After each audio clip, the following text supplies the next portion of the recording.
ഹമീദ് മാമു എന്ന യൂട്യൂബ് ചാനലിലേക്ക് ഏവരെയും ഞാൻ സ്വാഗതം ചെയ്യുന്നു. ഇന്ന് വളരെ പ്രധാനപ്പെട്ട ഒരു നിയമമാറ്റം സൗദിയിലുണ്ടായത് പറയാനാണ് ഞാൻ ഇന്നത്തെ എപ്പിസോഡ് കൊണ്ട് ഉദ്ദേശിക്കുന്നത്. സൗദി 2030 വിഷൻ പ്രകാരം സൗദി അറേബ്യ സമൂലമായ മാറ്റത്തിനാണ്, തൊഴിൽ നിയമത്തിൽ സമൂലമായ മാറ്റത്തിനാണ് നോട്ടമിട്ടിരിക്കുന്നത്. കാരണം അവിടുത്തെ 2030 വിഷൻ അത് പൂർത്തീകരിക്കണമെങ്കിൽ തൊഴിൽ നിയമത്തിൽ സാരമായ ഭേദഗതി കൊണ്ടുവരണമെന്നുള്ളത് മന്ത്രിസഭ മനസ്സിലാക്കുകയും അത് പ്രകാരം 6/8/2024 സൗദി മന്ത്രിസഭ പുതിയൊരു തീരുമാനം തൊഴിൽ നിയമത്തിൽ കൊണ്ടുവരുകയുണ്ടായി. ആ ഭേദഗതികൾ എന്തൊക്കെയാണെന്നാണ് ഞാൻ ഇന്ന് പറയാൻ പോകുന്നത്. വീഡിയോ സ്കിപ്പ് ചെയ്ത് കാണുക. കാരണം സൗദിയിൽ ജോലി ചെയ്യുന്ന പല പ്രവാസികൾക്കും അനുഗ്രഹമാവുന്ന നിയമങ്ങളാണ് ഈ വന്നിരിക്കുന്ന ഭേദഗതികൾ. എൻ്റെ വീഡിയോ ഇഷ്ടപ്പെടുകയാണെങ്കിൽ സബ്സ്ക്രൈബ് ചെയ്യാനും അതുപോലെ തന്നെ ബെൽ ബട്ടൺ ക്ലിക്ക് ചെയ്യാനും അപ്പോൾ എൻ്റെ വീഡിയോ നിങ്ങൾക്ക് ലഭിക്കുവാനും, മാത്രമല്ല മറ്റുള്ളവർക്ക് ഷെയർ ചെയ്ത് കൊടുക്കുകയാണെങ്കിൽ അത് മറ്റുള്ളവർക്കൊരു ഉപകാരപ്രദമായി തീരും. കാര്യം നിയമപരമായ വീഡിയോകളാണ് എൻ്റെ ചാനലിൽ ഞാൻ കൊണ്ടുവരുന്നത്. അതുപോലെ തന്നെ എനിക്കൊരു കാര്യം പറയാനുള്ളത്, എൻ്റെ ഒരുപാട് കമൻറ്റുകൾ വരുന്നുണ്ട് എൻ്റെ കമൻറ്റ് ബോക്സിൽ ഒരുപാട് കമൻറ്റുകൾ വന്നുകൊണ്ടിരിക്കുന്നുണ്ട്. അതിനെല്ലാത്തിനും മറുപടി കൊടുക്കുന്നത് ഒരു പ്രയത്നം തന്നെയാണ്. അപ്പോൾ അതിനായിട്ട് ഞാനൊരു സബ്സ്ക്രിപ്ഷൻ എടുക്കുന്ന വ്യക്തികൾക്ക് ഒരു പരിഗണന കൊടുക്കാൻ വേണ്ടി ഒരു മെമ്പർഷിപ്പ് തുടങ്ങിയിട്ടുണ്ട്, സബ്സ്ക്രിപ്ഷൻ മെമ്പർഷിപ്പ്. അതിലേക്കൊരു ചെറിയൊരു സബ്സ്ക്രിപ്ഷൻ നിങ്ങൾ കൊടുക്കുകയാണെങ്കിൽ അവർക്ക് ഒരു മുൻഗണന, കമൻറ്റിൽ അവരുടെ മറുപടി ചോദ്യങ്ങൾക്ക് ഞാൻ ഒരു മുൻഗണന നൽകുന്നതാണ്. അപ്പോൾ അത് മനസ്സിലാക്കിക്കൊണ്ട് നിങ്ങൾ അതിൻ്റെ ബുദ്ധിമുട്ടുകളും പരിമിതികളും മനസ്സിലാക്കിക്കൊണ്ട് ആ ഒരു മെമ്പർഷിപ്പ് എടുക്കുന്നവർക്ക് ഞാൻ സംശയങ്ങൾ ദൂരീകരിച്ച് കൊടുക്കുന്നതാണ്. അതിനായിട്ട് ഞാൻ എൻ്റെ വാട്സപ്പ് നമ്പർ കൊടുക്കും. അങ്ങനെ മെമ്പർഷിപ്പ് എടുക്കുന്നവർക്ക് ആ വാട്സപ്പിലൂടെ നിങ്ങൾക്ക് വോയിസ് മെസ്സേജായിട്ട് നിങ്ങൾക്ക് എന്നോട് സംശയങ്ങൾ ചോദിക്കാവുന്നതാണ്.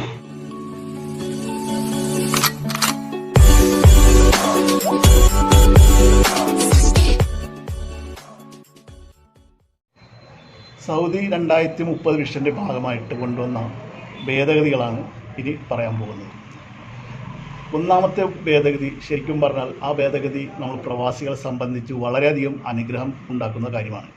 കാരണം തൊഴിൽ കരാറിൽ നമ്മളെല്ലാം കണ്ടിട്ടുള്ളത് 2 വർഷം, അതല്ലെങ്കിൽ നമ്മൾ ലിഖിതമായിട്ടൊരു കരാറുണ്ടാക്കി കഴിഞ്ഞാൽ അതിൽ ഒന്നല്ലെങ്കിൽ സ്പെസിഫൈ ചെയ്യണം ഇത്ര വർഷം കരാറുണ്ട്. അത് അങ്ങനെയാണെങ്കിൽ അത് ആ രീതിയിൽ തന്നെ പോകും. അതെല്ലാം ഒന്നും പറഞ്ഞിട്ടില്ല, കരാറിൽ ഒന്നും തന്നെ എഴുതിയിട്ടില്ല. കാലാവധി, നമ്മൾ നിൽക്കേണ്ട അവിടെ ജോലി എടുക്കേണ്ട കാലാവധി ഒന്നും തന്നെ പറഞ്ഞിട്ടില്ലെങ്കിൽ ഈ പറഞ്ഞ പുതിയ നിയമം അനുസരിച്ച് 1 വർഷമായിരിക്കും ഇനി മുതൽ കാലാവധി. 1 വർഷത്തേക്ക് ഒരു കമ്പനിയിൽ നമ്മൾ അതിൽ കരാറിലൊന്നും പറഞ്ഞിട്ടില്ല, 1 വർഷം നിന്നാൽ മതി. അത് കഴിഞ്ഞാൽ നമുക്ക് വേണമെങ്കിൽ ട്രാൻസ്ഫർ ചെയ്യാം. അതാണ് ഏറ്റവും വലിയ അനുഗ്രഹം. കാര്യം 2 വർഷം 3 വർഷത്തിൽ നിൽക്കേണ്ട ആ ഒരു ഇതിൽ നിന്ന് വ്യത്യസ്തമായിട്ട് 1 വർഷമാക്കി കുറച്ചു. അപ്പോൾ നമുക്ക് ട്രാൻസ്ഫർ ചെയ്യാനൊക്കെ 1 വർഷം കഴിഞ്ഞ് ഇനിയിപ്പോൾ സൗദി ചെന്നാൽ വേറൊരു ജോലിയിലേക്ക്, വേറൊരു കഫീലിൻ്റെ കീഴിലേക്ക് കഫാല മാറാനായിട്ട് നമുക്ക് വളരെ 1 വർഷം വരെ കാത്തിരുന്നാൽ മതി. അതിനായിട്ട് ഇനിയിപ്പോൾ കരാറിൽ അങ്ങനെയൊന്നും പറഞ്ഞിട്ടില്ല എങ്കിൽ, കരാറിൽ നമ്മൾ ലിഖിതമായിട്ട് എഴുതിയിട്ടുണ്ടെങ്കിൽ അത് ഫോളോ ചെയ്യേണ്ടതായിട്ട് വരും. ഇപ്പോൾ 3 വർഷമോ 2 വർഷം എന്നൊക്കെ നമ്മൾ കരാറിൽ എഴുതിയിട്ടുണ്ടെങ്കിൽ അത് ഫോളോ ചെയ്യേണ്ടി വരും.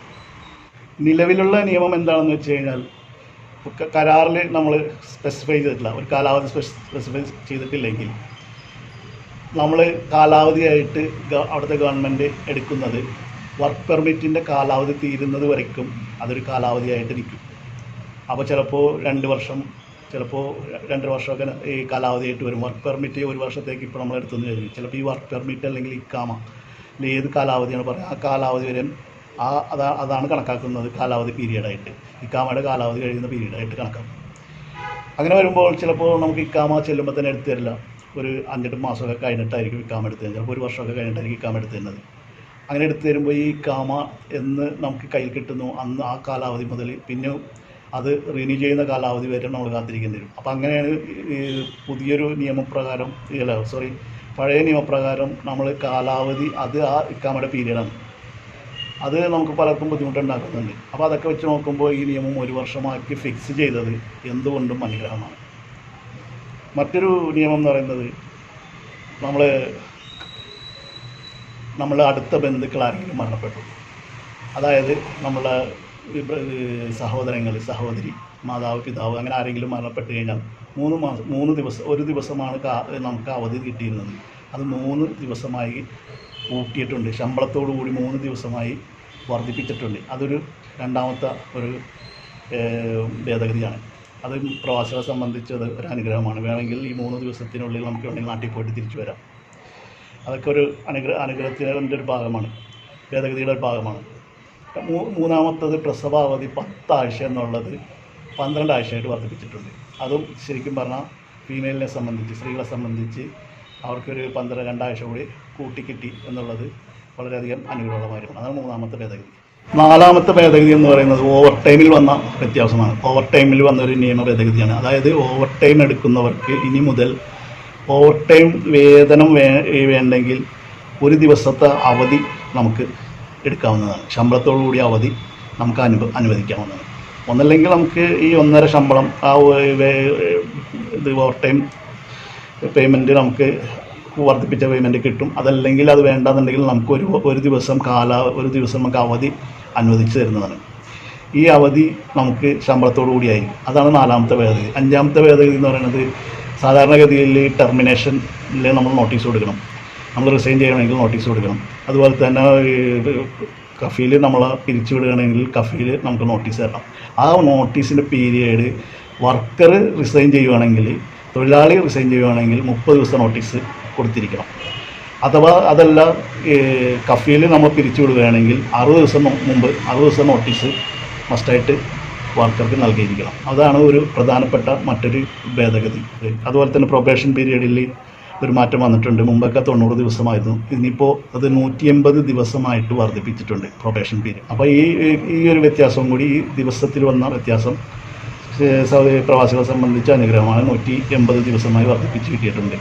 അപ്പോൾ ഇതൊക്കെയാണ് പ്രധാനപ്പെട്ട പറയാവുന്ന ഒരു 6 ഭേദഗതികൾ. ഇനിയും ഏതാണ്ട് 43 ആർട്ടിക്കിളോളം ഭേദഗതി വരുത്തിയിട്ടുണ്ടെന്ന് പറയുന്ന എല്ലാത്തിൻ്റെയും വിവരങ്ങൾ ലഭിച്ചിട്ടില്ല. അപ്പോൾ വിവരങ്ങൾ കിട്ടുന്നതിനനുസരിച്ച് ഞാൻ നിങ്ങളുടെ മുമ്പിൽ എത്തിക്കുന്നതാണ്. അപ്പോൾ ഇതൊക്കെ വെച്ചിട്ട് നിങ്ങൾക്ക് ഇപ്പോൾ കൂടുതൽ അനുഗ്രഹമാകുന്ന ഈ ഭേദഗതികൾ നമുക്ക് പ്രവാസികളെ സംബന്ധിച്ച് കൂടുതൽ കാര്യങ്ങൾ അവിടെ തൊഴിലെടുക്കാനുള്ള കാര്യങ്ങൾ എളുപ്പമായിക്കൊണ്ടിരിക്കുകയാണ്. ഇതെല്ലാം ഈ കഴിഞ്ഞ 6/8/2024 മന്ത്രിസഭാ യോഗത്തിൽ കൈക്കൊണ്ട ഭേദഗതി തീരുമാനങ്ങളാണ്. അത് ഓർത്തിരിക്കുക. ഇത് നടപ്പിലാകുന്നത് 2025 ഫെബ്രുവരി മുതലാണ്. അപ്പോൾ ഉടനെ ഇത് നടപ്പിലാവില്ല. ഇപ്പോൾ ഒരു സൗദി ഗവൺമെൻറ് ഒരു തീരുമാനം എടുത്തത് നിങ്ങളെ ഞാൻ അറിയിച്ചെന്ന് മാത്രമേ ഉള്ളൂ. ഇതെല്ലാം 2025 ഫെബ്രുവരി, ഒരു 5-8 മാസം കൂടി കഴിഞ്ഞാൽ 5-6 മാസം കൂടി കഴിഞ്ഞാൽ മാത്രമേ ഇത് നടപ്പിലാവുന്നത്. 2025 ഫെബ്രുവരിയിലാണ് ഇത് നടപ്പിലാവുന്നത്.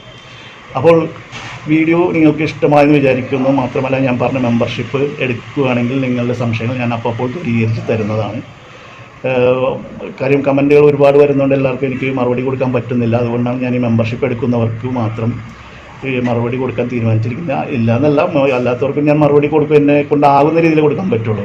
പെട്ടെന്നൊന്നും നിങ്ങൾക്ക് ചിലപ്പോൾ കമൻറ്റ് ബോക്സിലിരുന്ന മറുപടിക്ക് എനിക്ക് മറുപടി പറയാൻ പറ്റിയതില്ല. ഞാൻ കാണുന്നതിനനുസരിച്ചും സമയമുള്ളതനുസരിച്ചും മാത്രമേ ഉള്ളൂ. പക്ഷേ മെമ്പർഷിപ്പ് എടുക്കുന്നവർക്ക് ഞാൻ പെട്ടെന്ന് മറുപടി കൊടുക്കാൻ ബാധ്യസ്ഥനാണ്.